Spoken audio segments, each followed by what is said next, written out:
প্রিয় সকল ছাত্রছাত্রীকে আজকের ভিডিওতে স্বাগত। আমি Parijat Saha, founder of PS Gurukul. আজকে আবার একটা নতুন ভিডিও নিয়ে তোমাদের সামনে হাজির হয়েছি। আজকে আমরা মূলত আলোচনা করব ষষ্ঠ শ্রেণীর দ্বিতীয় পর্যায়ক্রমিক মূল্যায়নের ইতিহাস বিষয় নিয়ে। এর আগে ষষ্ঠ শ্রেণীর গণিত এবং বিজ্ঞান বিষয়ের ভিডিও আমার চ্যানেলে আপলোড করা আছে। যারা এখনও এই ভিডিওগুলো দেখোনি তারা চ্যানেল পেজে গিয়ে এই ভিডিওগুলো একটু দেখে নিই। আশা করি এর আগের ভিডিওগুলো তোমাদের ভালো লেগেছে এবং এই সিরিজের আমাদের তৃতীয় ভিডিও অর্থাৎ ইতিহাস বিষয়ের যে ভিডিও আজকে আমরা আলোচনা করব সেটাও তোমাদের অনেক ভালো লাগবে এবং তোমরা অনেক বেশি উপকৃত হবে। তো মূল ভিডিওয়ে যাওয়ার পূর্বে তোমাদেরকে বলে নিই, যারা প্রথমবার এই ভিডিওটি ভিজিট করছো বা এই ভিডিওটি দেখছো তারা অবশ্যই চ্যানেলটিকে সাবস্ক্রাইব করে দিও এবং পাশে থাকা বেল আইকনটি প্রেস করে দিও, যাতে আমার পরবর্তী ভিডিও আপলোড করলে তার নোটিফিকেশান সহজেই তোমাদের কাছে পৌঁছে যায়। আজকের এই আলোচনা কতগুলি পার্টে করা হবে, তাহলে আজকের এই আলোচনা বেশি দীর্ঘায়িত না করে চলো সরাসরি ভিডিও শুরু করা যাক। তবে তোমাদেরকে বলে রাখি, যারা এই ভিডিও দেখছো তারা এই ভিডিওর লিঙ্কটা তোমাদের বন্ধুদের সঙ্গেও শেয়ার করো, যাতে তারাও এই ভিডিও দেখে উপকৃত হয়। তাহলে চলো শুরু করা যাক আজকের আলোচনা।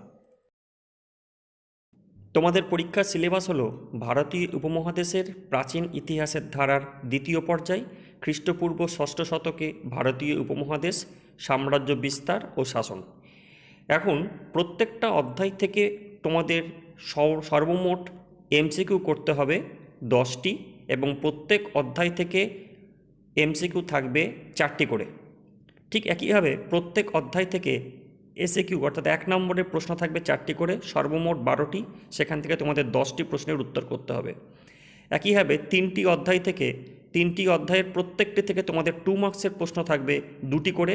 টোটাল তোমাদের প্রদত্ত প্রশ্ন থাকবে 6টি, সেখান থেকে তোমাদের উত্তর করতে হবে 4টির। প্রতিটি অধ্যায় থেকে তোমাদের একইভাবে 3 মার্কসের প্রশ্ন থাকবে 2টি করে। টোটাল প্রশ্ন থাকবে 6টি, সেখান থেকে তোমাদের 4টি প্রশ্ন করতে হবে এবং 3টি অধ্যায় থেকে 5 নম্বরের বড় প্রশ্ন 1টি করে থাকবে, অর্থাৎ 3টে প্রশ্ন থাকবে যেখান থেকে তোমাদের 2টি প্রশ্নের উত্তর করতে হবে। অর্থাৎ সর্বমোট তোমাদের পরীক্ষার প্রশ্ন মান 50। আজকে আমাদের আলোচনা ষষ্ঠ শ্রেণীর দ্বিতীয় পর্যায়ক্রমিক মূল্যায়ন ইতিহাস বিষয়ের পার্ট 2 নিয়ে। প্রথমেই দেখে নাও দ্বিতীয় পর্যায়ক্রমিক মূল্যায়নে তোমাদের যে স্তম্ভ মেলাও কোশ্চেনগুলি থাকবে সেই রকম প্রশ্নগুলি তোমরা কোন কোন প্রশ্ন করে যাবে। প্রথম প্রশ্ন, বাম দিকের সঙ্গে ডান দিক মেলাও। বাম দিকে যে অপশানগুলো রয়েছে সেগুলি হচ্ছে দ্বাদশ অঙ্গ, সাতবাহন, ভারতের নেপোলিয়ান এবং চতুর্থ হচ্ছে চতুর্জাম। ডান দিকের যে অপশানগুলোর সঙ্গে তোমাদের মেলাতে হবে সেগুলি হলো সমুদ্রগুপ্ত, ঋগ্বেদ, গৌতমীপুত্র সাতকর্ণী এবং চতুর্থ অপশান হচ্ছে জৈন ধর্ম। দ্বিতীয় প্রশ্ন, বাম দিকে যে অপশানগুলি রয়েছে সেগুলি হলো মগধের রাজধানী, মহাকাশ্যপ, দ্বাদশ অঙ্গ, হিনজান ও মহাযান। ডান দিকের অপশানগুলি হলো বৌদ্ধ ধর্ম, রাজগৃহ, প্রথম বৌদ্ধ সঙ্গীতি এবং চতুর্থ অপশান হচ্ছে জৈন ধর্ম। তৃতীয় প্রশ্ন, বাম দিকের অপশানগুলি হলো শ্রুতি, বাকাটক, দিনার, ত্রিপিটক এবং ডান দিকের অপশানগুলি হলো পালি ভাষা, মুদ্রা, বেদ ও দাক্ষিণাত্য। চতুর্থ প্রশ্ন, বাম দিকের অপশানগুলি হলো ব্রিজি, ঋগ্বেদ, মহাক্ষত্রপ, হাতি গুম্ফা শিলালেখ। এগুলির সঙ্গে ডান দিকের যে অপশানগুলো তোমাদের ম্যাচ করাতে হবে সেগুলি হলো রুদ্রদামন, গণরাজ্য, আদি বৈদিক যুগ এবং চতুর্থ অপশান কলিঙ্গ রাজ খারবেল। পঞ্চম প্রশ্ন, বাম দিকের অপশানগুলি হলো মৌর্য বংশের প্রতিষ্ঠাতা, মগধের রাজধানী, ভরত গোষ্ঠীর রাজা এবং বলি। এদিকে যেগুলি তোমাদের ম্যাচিং করতে হবে সেগুলি হলো সুদাম, কর, চন্দ্রগুপ্ত মৌর্য এবং পাটলিপুত্র। টিকা লেখো, প্রতিটি প্রশ্নের মান 2। পঞ্চম মহাব্রত, অষ্টাঙ্গিক মার্গ।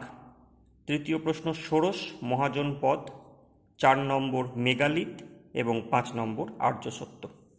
সংক্ষিপ্ত উত্তর দাও, প্রতিটি প্রশ্নের মান হচ্ছে 2। চতুর্জাম বলতে কি বোঝো? দ্বিতীয় প্রশ্ন, ত্রিপিটকের কয়টি ভাগ ও কি কি? পরবর্তী প্রশ্ন, গণরাজ্য কাকে বলে? দুটি গণরাজ্যের নাম লেখো। চতুর্থ প্রশ্ন, দ্বিতীয় চন্দ্রগুপ্ত কেন সরকারি নামে পরিচিত ছিলেন? পঞ্চম প্রশ্ন, মহাযান ও হীনযান কাদের বলা হয়? 6 নম্বর প্রশ্ন, মৌর্য সম্রাটরা কেন গুপ্তচর নিয়োগ করতেন? 7 নম্বর প্রশ্ন, সভা ও সমিতি কি? 8 নম্বর প্রশ্ন, শ্বেতাম্বর ও দিগম্বর নামে কারা পরিচিত ছিল? 9 নম্বর প্রশ্ন, বৈদিক সাহিত্য কয়টি ভাগে বিভক্ত ও কি কি? 10 নম্বর প্রশ্ন, কুষাণ কারা? 11 নম্বর প্রশ্ন, বেদের অপর নাম কি ও কেন? 12 নম্বর প্রশ্ন, সপ্তসিন্ধু অঞ্চল বলতে কি বোঝো? 13 নম্বর প্রশ্ন, বৈদিক যুগের শিক্ষা ব্যবস্থা কেমন ছিল? এবং 14 নম্বর প্রশ্ন, জৈন ধর্মের মূল নীতিগুলি লেখো। ইতিহাসের দ্বিতীয় পাঠের আলোচনা আজকে এখানে শেষ হচ্ছে। খুব শীঘ্রই আমরা তৃতীয় পাঠের আলোচনা করব। ততক্ষণ পর্যন্ত সকল ছাত্রছাত্রীরা এই প্রশ্নগুলি ভালোভাবে অনুশীলন করো। সকলে ভালো থেকো, সুস্থ থেকো।